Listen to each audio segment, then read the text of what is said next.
Hello everybody, this is Mateo, and we have another bug catching contest, although apparently not, we're just skipping over it for now, just going into the actual park. I have no idea why. Did I not notice the guy at the contest thing, or what's going on?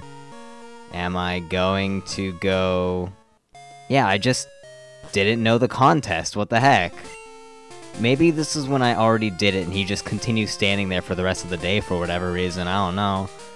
Okay, well, that aside, it's been a couple days since I've posted yet again. I'm getting really bad at posting. I'm going to use the age-old excuse of how school is piling on the work like nobody's business. And, you know, that's pretty much true. I hate to use that as my excuse, quote-unquote, but, you know, just can't help it, you know? All these advanced classes and crap, and wow, that was really flashy.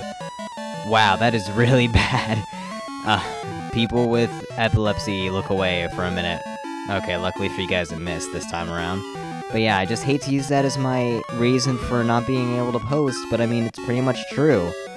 Although I have to admit, for the weekend, it was me, playing Shadow of the Colossus pretty much all day, and then I forgot to record that day, and then the next day I was recording stuff with some friends for the new channel that's going to be launching really soon. Actually, I can't wait. It's going to be super exciting and whatnot.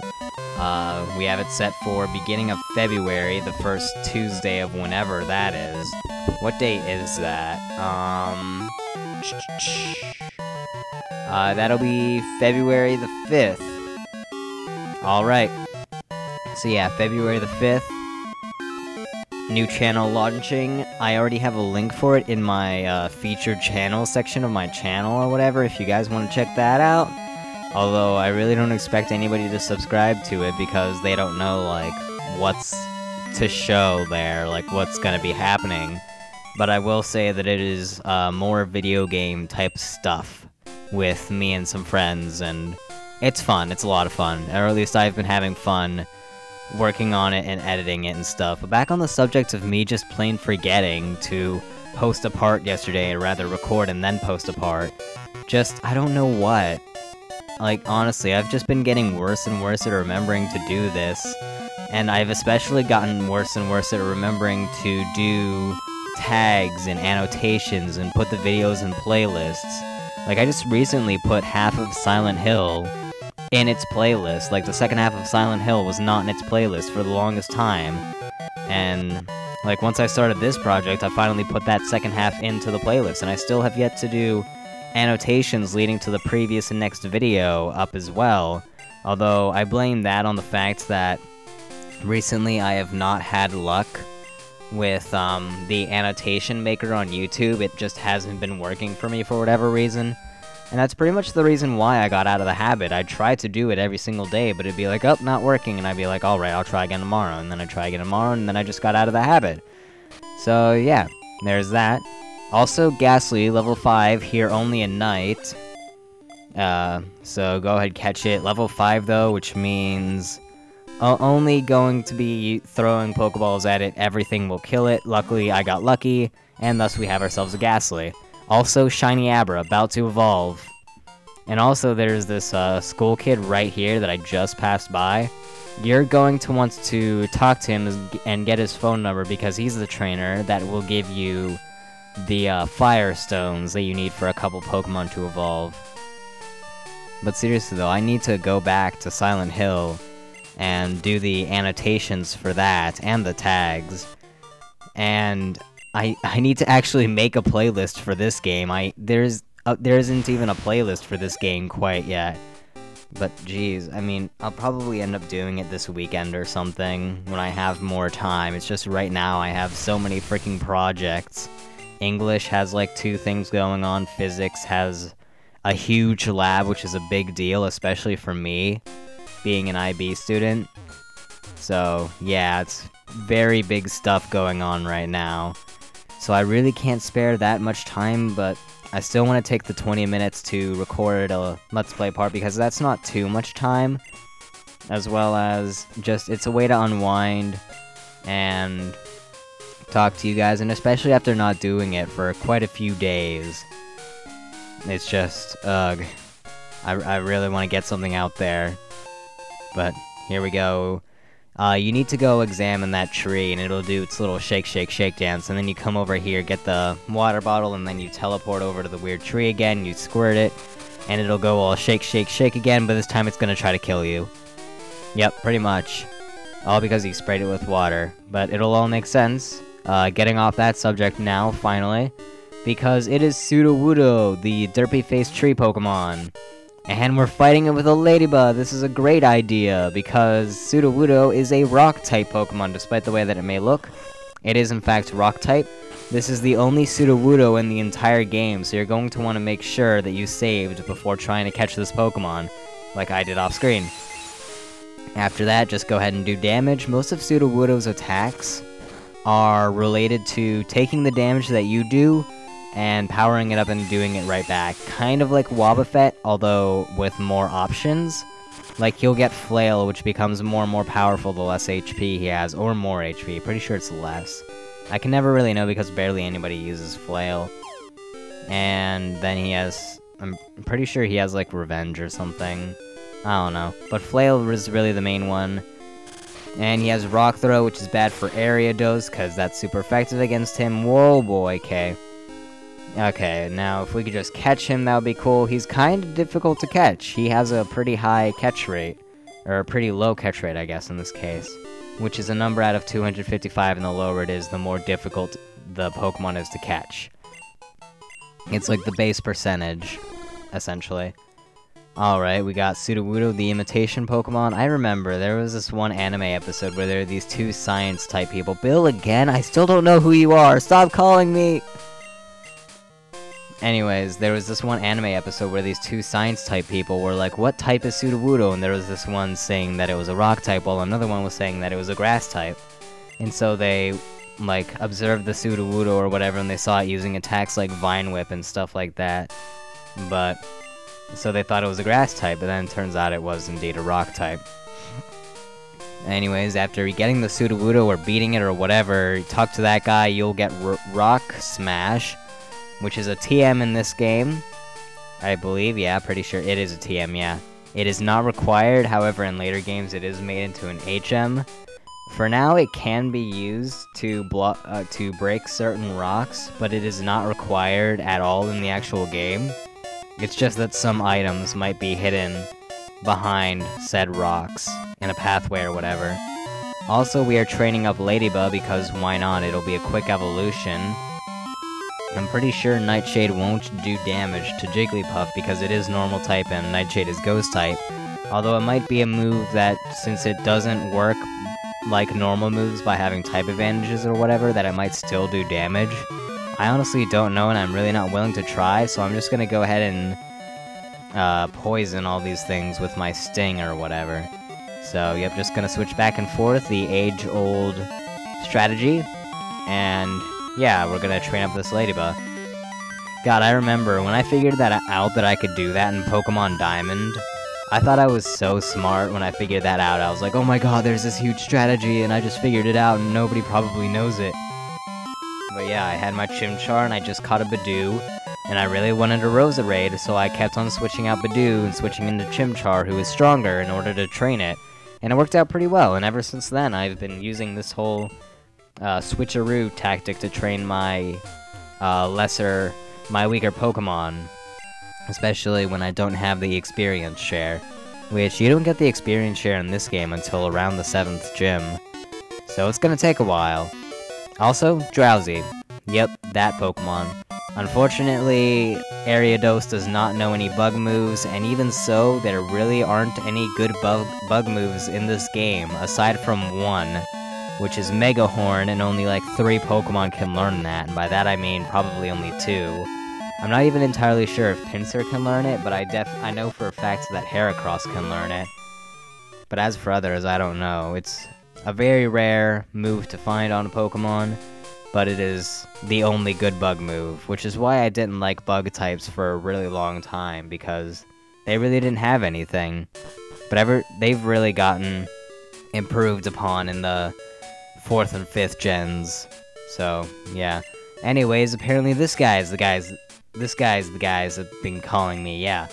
He's been calling me forever, and he's the one that actually developed the box system. So, yeah, and he also created a time machine, which you can actually use to trade Pokémon between this game and Red, Blue, Yellow.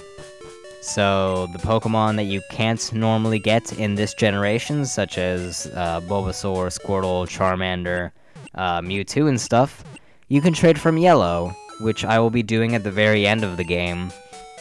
And I'm basically just going to say, if you want to see how to get these Pokemon in Pokemon Yellow, refer to that Let's Play.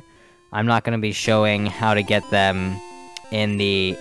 I'm not going to be showing Pokemon Yellow footage in this Let's Play like I did for the original one, just because that would take forever to record.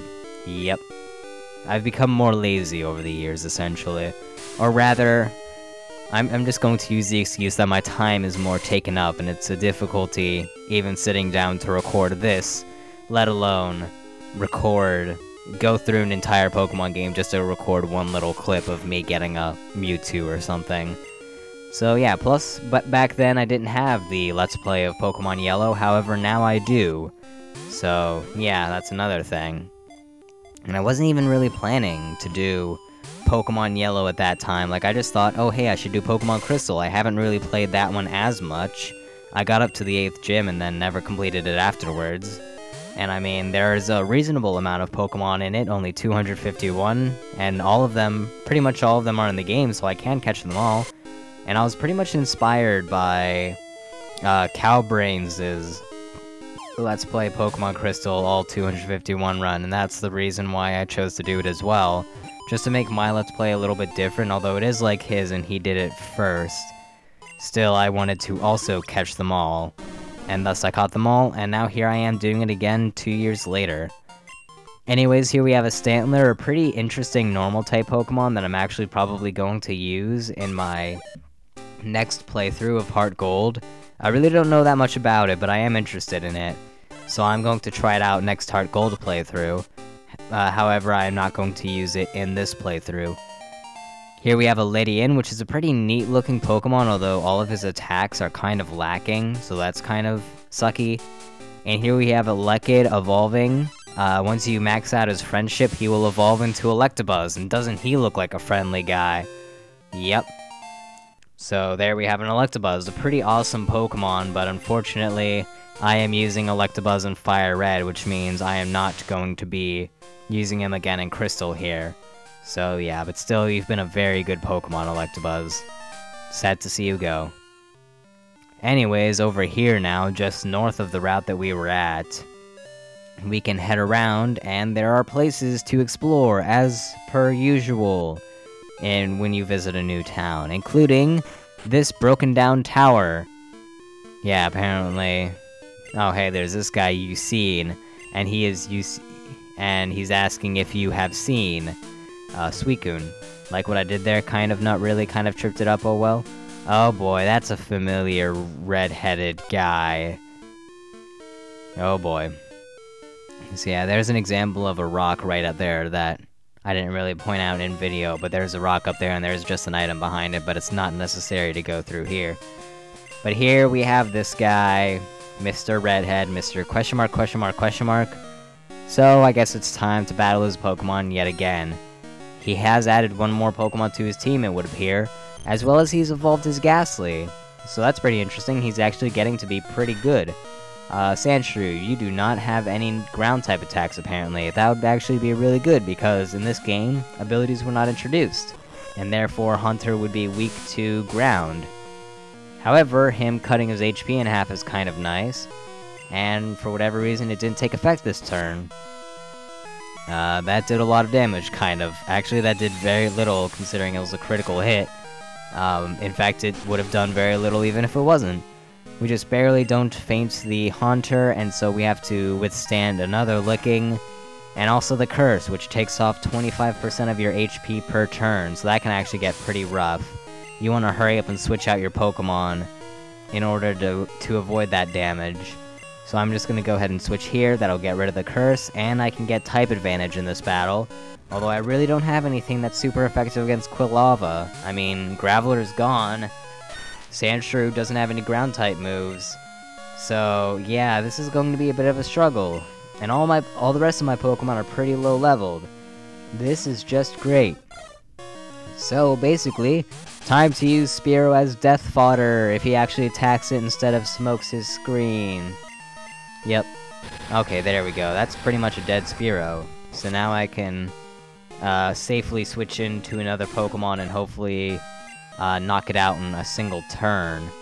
So, Ariados, let's go. Level 25 now, pretty high leveled. He has a bit of a level advantage, but oh well. Nightshade is probably going to be a 3-hit KO, so we're gonna have to really hope here. Because Bayleaf really isn't going to be able to do too much to this thing. Okay, he can get off at least one more Nightshade and the final one if he doesn't use Ember again. But Bayleaf can definitely pick it up from here. Or I could actually use an item for once. Oh boy, Super Potion, go! 50 HP healed, yep. Okay, so actually using an item for once. Something that I don't often do, actually, in these battles. Most of it is just running back to the Pokemon Center to heal. I usually don't use items in battle. Especially in battle, I might use them after a battle, but still, it's rare for me to actually use an item. That's basically what I'm trying to say. Anyways, final Nightshade faints that Quilava. Comparatively, everything else should be a cakewalk. But the fact that right now, my team pretty much has a huge weakness to fire is kind of a bad thing. Although luckily there aren't that many fire-type trainers aside from this guy right here, and we barely ever see him. Otherwise, this game is really devoid of fire-type trainers. However, we have this here Magnemite, which is really bad because it is part Steel-type, which resists a ton of types. Now, I personally have no reason why I didn't just use Nightshade with, the Ariados and take him out in 2, maybe 3 turns. But apparently it didn't matter because Bayleaf just goes ahead and gets a crit on the Razor Leaf twice, although the second one didn't matter. And I faint it rather easily, otherwise that would have been really difficult. And here finally we have Zubat, which has not yet evolved. It's only like 1 or 2 levels from evolving, so oh well. And we can't Nightshade the Magnemite, but we can Nightshade the Zubat. This really is not making sense to me after I look at it again. And because Zubat's special attack is so low, Ariados can survive the bite, do another Shade of the Night, and then faints valiantly, having taken down like 3/4 of this guy's team. And maybe even Sandshrew can get the feint and get all the experience, so he'll get closer to evolving. Maybe he'll even learn a ground move, that would be helpful. Okay, well he evolved, he evolved. He leveled up at the very least. No ground move, however. But still, Sandshrews a cool Pokemon. I just wish he got more ground moves. Okay, well, what? I beat you, come on now. Oh, well, this looks bad. See you all next time. Maybe.